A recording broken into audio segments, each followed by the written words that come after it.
Grand Rising, loved ones. So today I would like to be transparent with you guys and let you know some of what has been going on with me. I have been under spiritual attack for quite a while now. And majority of it has been coming from my daughter's father, Andrew Olusola Olusegun Coker from Freeport, New York. Along with him, he has ganged up with his brother, Samuel Coker, and his now wife, Kelly, I believe, which I have never met. So basically, he has decided to make my life a living hell. He sent me an email and he let me know that he basically would like to publicly disgrace me due to the fact, basically it's just because he's bitter. You know, sometimes, as I tell you before, whenever people know that you have purpose, especially if you don't fuck with those people because you're not on the same vibration, a lot of times they'll turn on you. And I've done my best throughout the years to really not fuck with him too much. We have a daughter and she is 11 years old. Throughout the time of her life, I have had nothing but issues with him. While I was in the military, he actively attempted to ruin my career. He stalked me, okay? He gathered up all his information that he could through stalking me. And when we went to court, the judge basically told him, stop being mad because she wants to move on. Stop stalking her, leave her alone. Since then, he has had his driver's license taken away numerous of times because he does not want to support his child.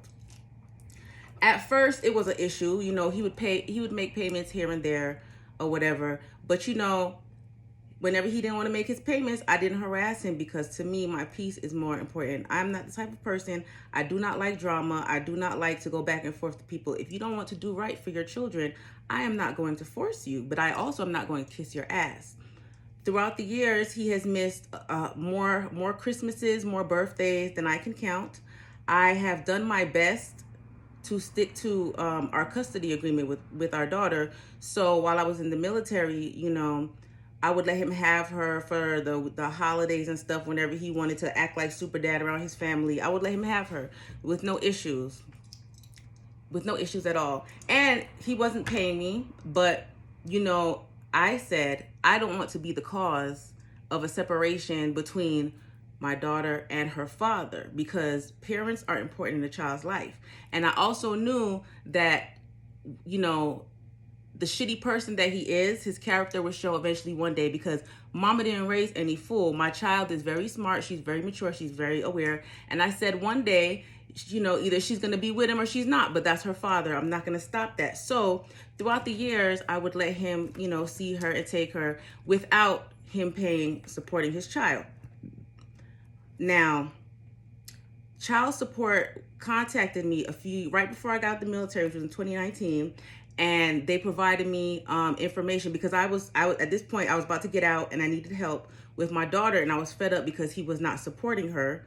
So I contacted them and they basically said that he was trying to change it to New York, change the child support to New York where he resided. And basically there was nothing that I can do about it. I said, okay, cool.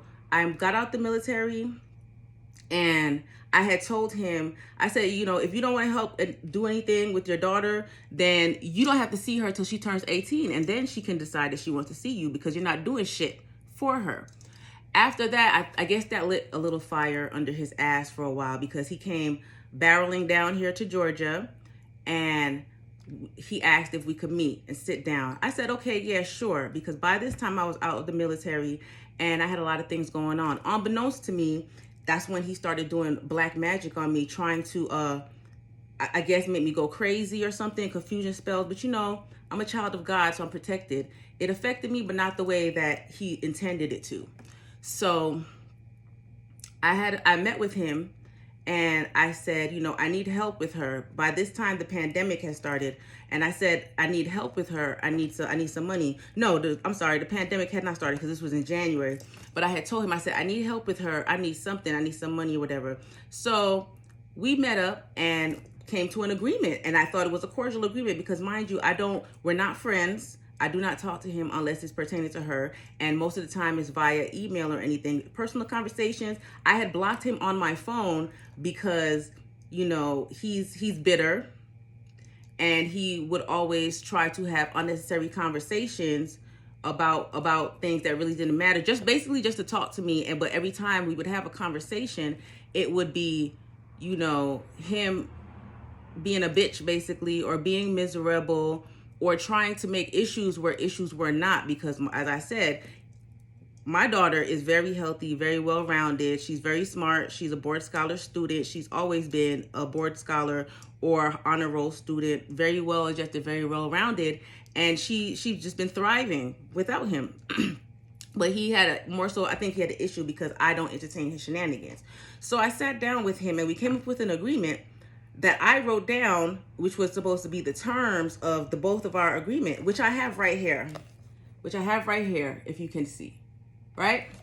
So he had agreed to pay $50 a week for her until his disability claim was completed. Then we would revisit all the financial agreements, reparations, right? That he would contact her during appropriate hours, not take her to any non-family member funerals or anything, because he was taking her to funerals, taking her to gun ranges, all types of things without my knowledge. And I said, you don't do that. That we would work together for any child support cases, right? And we would have a free exchange of her information, medical info, X, Y, and Z, and a reasonable visitation schedule. So we both signed it and agreed to it. And then on this side right here, you can see, because I went to college, okay, and I also studied business law, and I know with contracts, when you breach a contract, that is when a person does not hold up their end of a contract, and that is a breach of contract, which makes a contract null and void. So on this side right here, I listed for each one of these that I have annotated right here with bullets, I listed how he breached the contract by not upholding his part of the agreements, right? So also too, during this time, it took him a few months to even give me the $50 a week. I had to damn near almost kiss his ass and beg him for it. And then when he started paying me the money, it would be at the end of the week. By this time where, COVID is going on, we're having homeschool, that was barely enough to even buy her food during the week because she's a growing girl. Okay, so I had an issue with that I said, pay me the money, you gotta do this or whatever. So that got cleared up. Unbeknownst to me, he was plotting behind my back. I received a call from, I guess, child support saying, hey, we've been notified that he's been sending you money. You can't take the money from him anymore. Have him to send it to us. Otherwise, your child support case will be dropped or whatever the fuck. So I said, okay, I'll let him know. I said, no longer do you need to send the money to me. Send it to child support. Also, during that time, he had taken my daughter and they got into a disagreement where he basically was not letting her express herself. And he was telling her no, that she cannot be creative. She wanted to have a YouTube page and stuff. And instead, he was trying to force her to do things that he wanted to do. And she said no, and she got upset with him. And she was like, I don't want to talk to him right now. So I said, okay, fine, cool. Whenever you calm down, you can talk to him. I let him know that. And he took that and got irate. And in turn, he decided to flip the script and the whole dialogue and say that I was keeping his child away from him, which I was not. My daughter's 11 years old. If she does not want to see him, I'm not going to force her to. I'm not going to force her to do that. Give her some time to calm down, which I expressed to him via email. He was not having that. Instead, he decided to flip it and go on a total smear campaign of me. Her birthday came up. On her birthday, which was the day it's supposed to be peace and joy, he showed up to my doorstep with the police and tried to make a big scene. The police officer spoke to my daughter, and my daughter verbally expressed of her own free will that she does not want to see him and why. And the cop agreed and sent him away.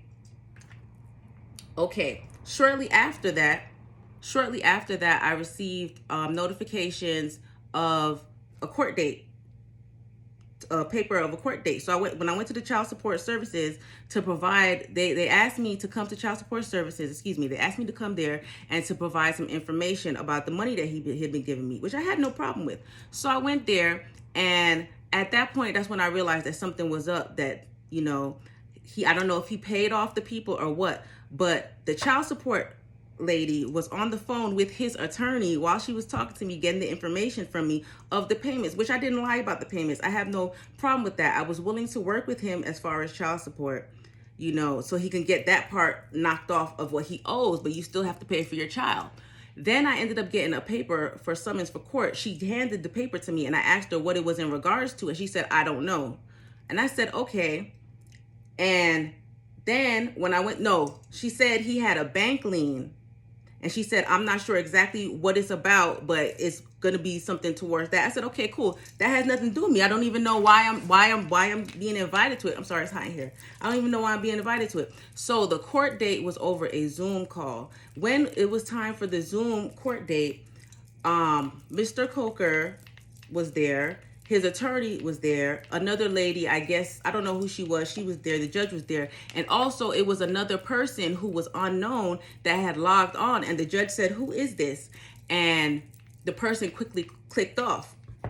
But that was where I believe he had his root worker to log on to put some dark magic on there, because all of a sudden the judge was in a state of confusion. Him and his lawyer were talking circles around the judge. Come to find out that the court trial was because he owed over $20,000 in child support, in back child support, because he has not paid child support in years. He owed over $20,000 and they had placed a bank lien on his bank account. So that was what the trial was for. I'm sitting there, I don't even know what the fuck is going on. All right, so then he starts lying to the judge, and he told the judge that I, Keisha Ferguson, signed a private agreement with him numerous of years ago in the beginning of our daughter's life. He claims that I signed a private agreement with him, his brother Samuel Coker, and his significant other Kelly. That is false. That is a lie. I attempted to speak up and tell the judge that he was lying. The judge did not want to hear me. When the judge asked me why I signed this agreement with him, I told her because I was desperate. I had no money. I needed some type of help, so I was willing to work with him. He said it would be temporary, as stated in here, until his VA claim was done. Come to find out, at that very same court date, his VA claim had been done from like 2011. My daughter was born in 2010, and he had another claim that had also been completed at the beginning of this year.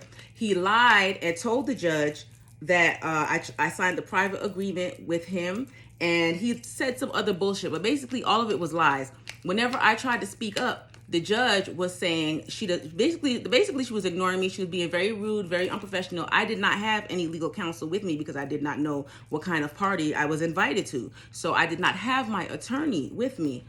Long story short, he worked his magic, and the judge dismissed his bank lien and also any back child support that he may owe towards his child. Now, keep in mind, he has not been supporting his child.